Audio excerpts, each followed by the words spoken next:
Hello, you beautiful soul.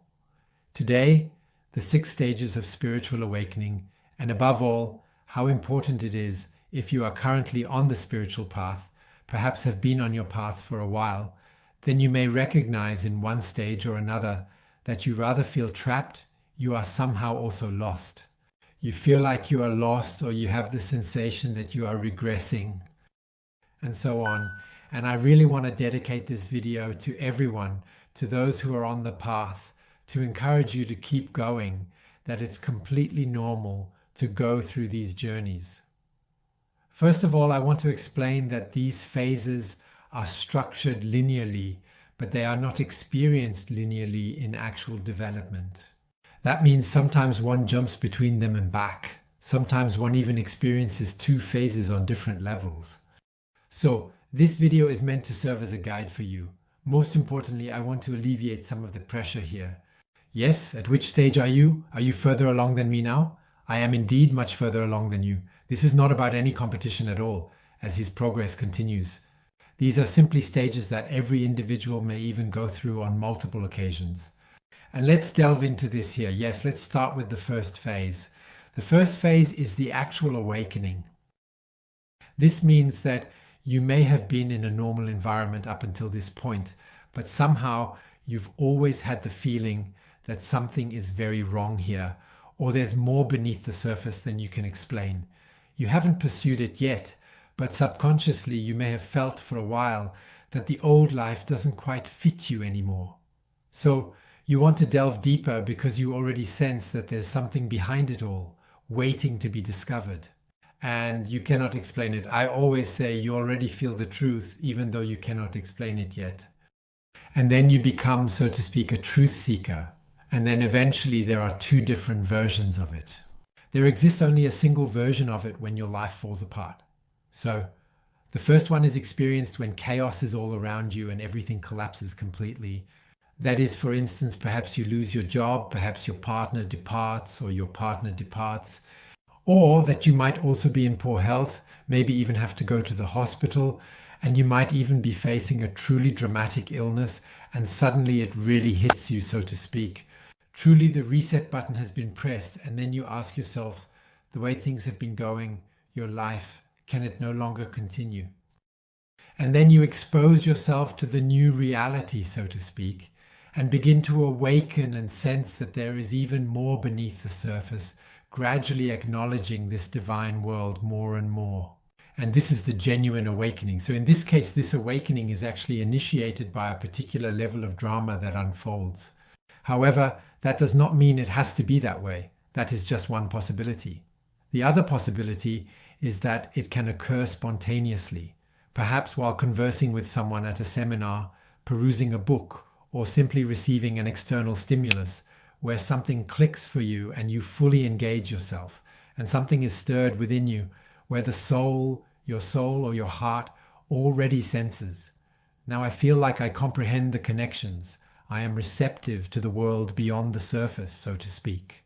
And you begin more and more to open yourself up to this wonderful divine world that is revealing itself to you, so to speak. And that kind of commences the journey for you. I described it as when I felt this awakening within me, it was like someone had pressed the button to turn me on, as if I had been dormant and suddenly came to life. And then my life actually began in earnest. That's how I would describe it for myself. Then I started consuming more and more knowledge, and was completely thrilled. Insanity, what has opened up there. And then it transitioned into the second state. So the second phase is the so-called state of bliss, or where I say to dwell in the state of divinity in pure love. Everything seemed as if it had been washed away, softened. I consistently communicated with what I would characterize as my gentle voice, and was fully engrossed in a love that was tinted with shades of pink and red. Now, not only is this bad, I want to exaggerate a bit now, of course. On the other hand, I also noticed that as my heart kept opening up more, I felt an increasing connection to nature. I wanted to go out into nature.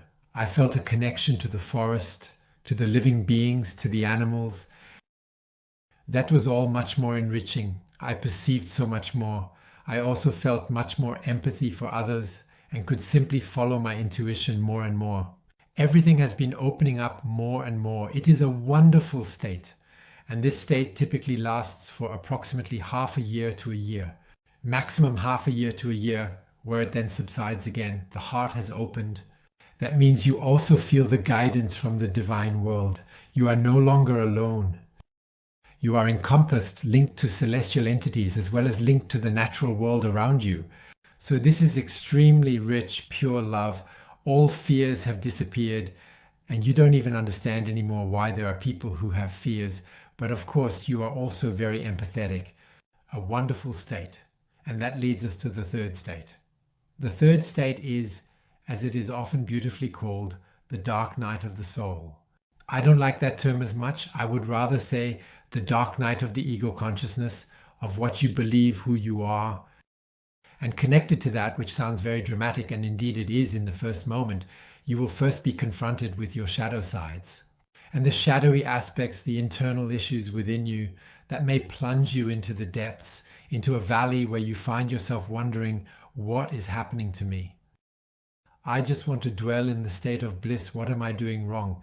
Yes, you might be doing your exercises and so on beforehand, but still, it keeps going downhill, and you simply notice that these shadow issues, which also activate in the Jigong red dust, need to be careful in this stage. This means that the more energy work you do, such as charging with shadows and charging others, the possibility exists that these underlying issues may be further intensified. That is also energy. At this moment, you are being confronted with the process of your major cleansing. This indicates that your weighty childhood issues and even past life issues are coming to the surface. Because you naturally have partial access to it, because you're naturally very empathetic, because you have an open heart, you feel it even more intensely. And that is the opportunity you have. It signifies that you are not running away at this moment, but rather that you are genuinely uncovering the opportunity to work on it and progressively resolve it. That is the task in this phase, and I'm not pretending to anyone now. This is also, from my perspective, one of the most challenging phases where there are no shortcuts. You have to go through that in quotes.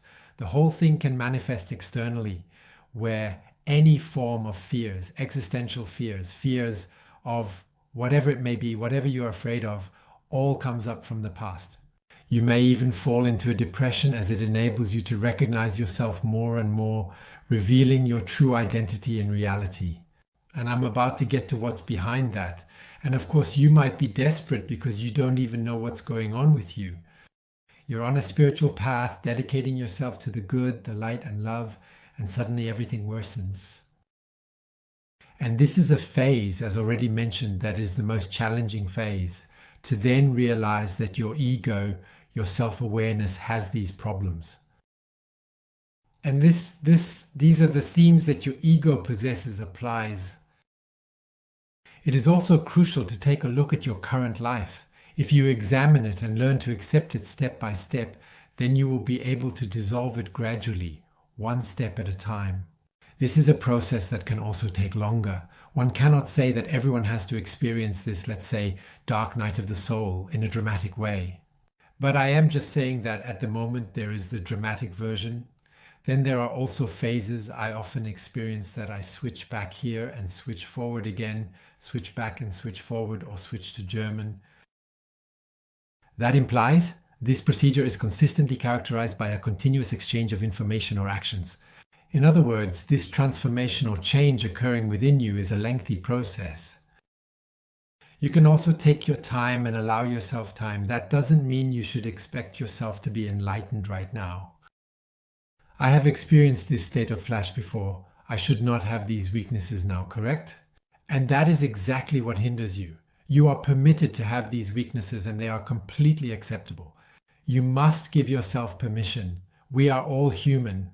It reminds me of a saying from a master who said, if you are a master who can almost leave his body and is no longer bound to this incarnation. He said, if you are a master, your task is not to constantly vibrate at a high frequency. However, it is crucial to adjust your vibration to the situation in order to have an appropriate vibration, as your body is not naturally attuned to it.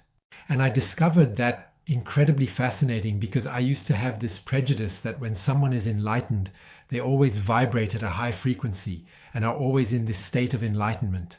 And this being human is bad, in quotation marks. That is when I realized it is not bad. You are allowed to accept yourself as a human. You have your weaknesses, you have your wounds. That's what you have to accept step by step. Then you will also let go of it step by step. There are all sorts of methods out there. I naturally work a lot with shamanic methods because for me, it also feels like it brings the most impact. There are other methods, but don't get fixated on them. That's my impulse to you now. Don't fixate on the methods or on one method, but rather get to know different methods to resolve these things and give yourself time in the process. Then you will also be more relaxed with yourself, and then it will continue to dissolve further, and then you will also reach the next stage and keep switching back and forth. This is also a process of transition, which takes place in the subsequent stage. The subsequent stage is referred to as the teaching. I will attach a picture here. I have received this very often from clients I have supported. I have had numerous conversations and numerous individuals are informing me of the same thing. They have departed from their former world, left the old shore, and are like on a bridge, crossing over this bridge, aiming for the other side, but the other side is completely nebulous and uncertain. We don't know where to go. It's also foggy on the bridge. You can't move forward. You feel like you're standing still. You feel like you're not making any progress either. You're in actual complete emptiness. You feel like you're not really there at all. You aren't perceived from one side nor from the other side. You might be like in a cocoon, maybe similar to being in a cotton-like state, where you feel like I am not progressing and not regressing. And did I do something incorrect here? And then, of course, these doubts arise again here. Yes, and this state is also normal. That means you have already let go of the old self. You've let go of your old self, maybe even your old environment. The new self, you know where you want to go, but it's not quite tangible yet. This is similar to, I find this comparison very, very good, like a butterfly that essentially cocoons itself in its cocoon. And this process is very similar. You then fully emerge, just hatched, but you do not know how to utilize your wings, and you require time and energy to transform the entire thing before you can even begin flying on the opposite side. And this state cannot be rushed here either. It's an integration and transformation process where you also allow yourself the time to digest, yes, even this dark night of the soul or dark night of the ego or the self, so that you also get the feeling here that you simply have peace. And actually, it doesn't matter at all, spirituality or not, just at peace with yourself. Simply to be as a human, simply accepting yourself and finally just being authentically yourself. That is your desire. And you will also observe this transformation that essentially aids you in the process of maturing.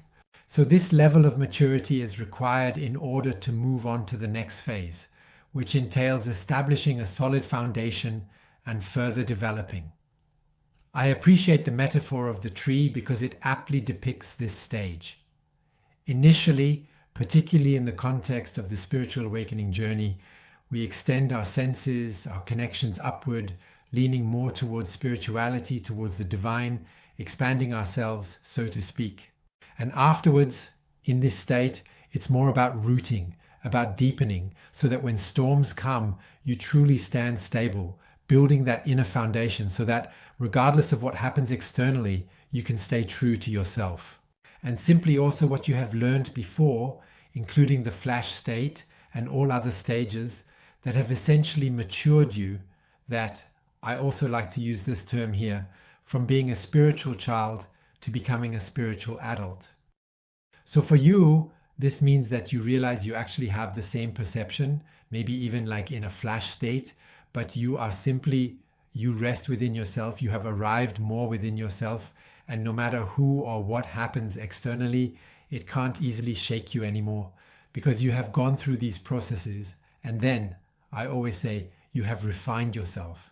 And you require a soul, so to speak, to achieve this stability, so to speak, in a manner of speaking. And when this deepening occurs, something else happens, your power absolutely increases. So the power, I like that too. Here again, the connection to shamanism. That means this connection with Pachamama wants the primal trust, which he also provides more and more, but not from the head. You feel it. And by having the ability to channel this power, you also possess a significantly greater power of manifestation. That means your confidence in yourself has increased. You rest in yourself, and thereby you also have tremendous charisma, a tremendous presence, and are also able, if you wish, to increasingly participate in normal life again, to return to civilization or to go. Simply to assist other individuals. Utilizing your example, with your charm, you have the ability to motivate other individuals, if it is also your responsibility given. But that's what's possible with this so-called deepening process. Then we move on to the 6th phase. You are completely and fully experiencing your destiny, your life's purpose, your mission, the reason why you are here. Without the handbrake, you have resolved everything, because you have completely transformed from the old personality you started with here and have become a new personality. Are you able, so to speak, to fully and completely listen to your intuition and align your life completely and fully with it? And your destiny or path doesn't always mean that you know everything that will happen in the future, but you know exactly how it feels to be on your right path. You know for sure you are walking the path of the heart. You are walking the path of authenticity. You are living your true self, and you will become greater than you could ever imagine. The one calling out is your soul, and you dedicate yourself to this call of the soul. That means you commit yourself even more. You make a promise to yourself, or rather to your soul, that you will simply accomplish this great work, whatever it may be for you now or in the future, here in this life, to continue or fulfill your task, your mission. And that delights you, fulfills you more and more as you're truly walking your path. The amazing thing is when you walk this path, you don't always know what will happen, but you know you must do it. And this primal trust is precisely what I'm aiming for. That means many always believe that primal trust means knowing exactly where I'm going. However, that is not the main point. Trusting in the universe, in life, in creation means believing that you are on your path and that miracles will await you along the way. And you open yourself up to this path, and that is primal trust. Yes? And now I'm naturally interested in which phase you believe you are currently in.